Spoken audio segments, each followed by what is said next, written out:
Like when I think about community and I think about what people really need, the baseline foundational thing you need in whatever it is you're trying to attempt to do is a friend. You need a friend to work out with, you need a friend to do real estate with, you need a friend that not only keeps you accountable, but more importantly, you need a friend to make it fun. It's really weird to me that somebody is willing to go to like medical school for 12 years, residency, fellowship, all that kind of stuff to ultimately make like $300,000-$400,000 a year, but they're not willing to put solid 6 months into a real estate business. It's weird to me, like they jump into real estate and within 30 days they're like, where's my money? It's like a doctor who is capped in his ability to make money or her ability to make money had to put 12 years in before they ever made $1, yet you expect to be rich within 30 days. And so a lot of people just fail. And so I tell them, I go, look, my free Facebook group will always be there for you to be helped. You're gonna take time away, you're gonna come in for 30 days, you're gonna get excited about it, you'll lose the excitement. It's the same thing with working out. How many people do you see that start working out and stop? Almost all my clients. Literally, they're busy. Something came up. They have a vacation. They have a vacation. I gotta go eat this on vacation, whatever it is. Whatever their excuse is, it's the same stuff in every aspect. It doesn't matter if it's working out, it doesn't matter if it's learning basket weaving, it doesn't matter if it's, I want to be a better spouse.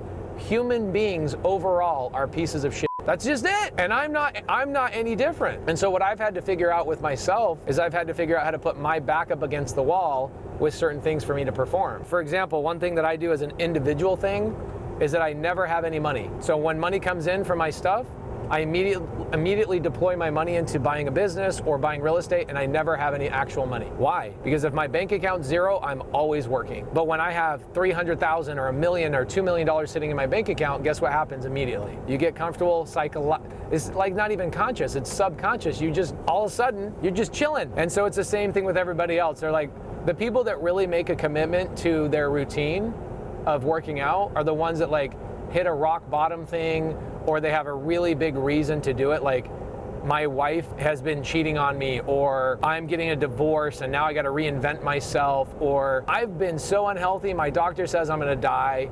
Like those guys now have something with their back up against the wall, and their level of commitment goes way, way up. So it's like, okay, well, how can I just, if that's human behavior, if that, I already know that that's what a human being's going to do. How do I do that for myself? Until when? Until I get enough traction, enough momentum. Because momentum, as you know, like when you start seeing gains, you don't want to stop. You get addicted to it. So it's the same thing with real estate. You get a deal, you get another deal, all of a sudden it's addicting. You don't want to stop. And so it's like, how can I do enough free stuff for people all the time, so consistently, overwhelmingly, that even if you take a year away from me, from YouTube or my free Facebook group, when you come back a year later, you're like, this guy's still going. This guy's still doing his free challenge. Do I sell you anything on the free challenge? No. Do I pitch my mentorship? No, you say it's not even available. I am the opposite. It's the same thing with you. You're like, your mentorship's expensive. I'm like, I'm actually raising it. I have no argument to it.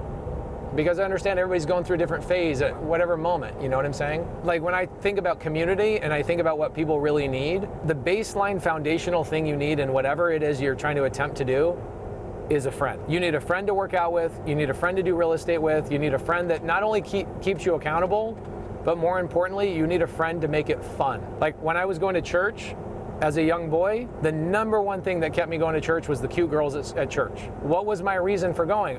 Because I wanted to see Raquel Scout in whatever dress she was wearing that week. So what is the thing that's gonna keep me attached to real estate is usually a group of friends that are calling me going, hey dude, we're going to lunch. Hey dude, we're doing this. Hey, Pace is having a party at his house. Hey, Pace is gonna be in Brooklyn. Hey, let's go do this. So all over the country, on average, we have about 50 meetups across the country. Subto community, the average meetup is about 300 people.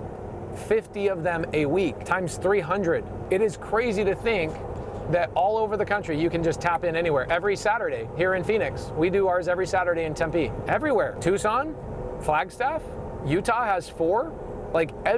California has like 12 different meetup spots. Everybody's meeting up. It's a common culture. It's a common community.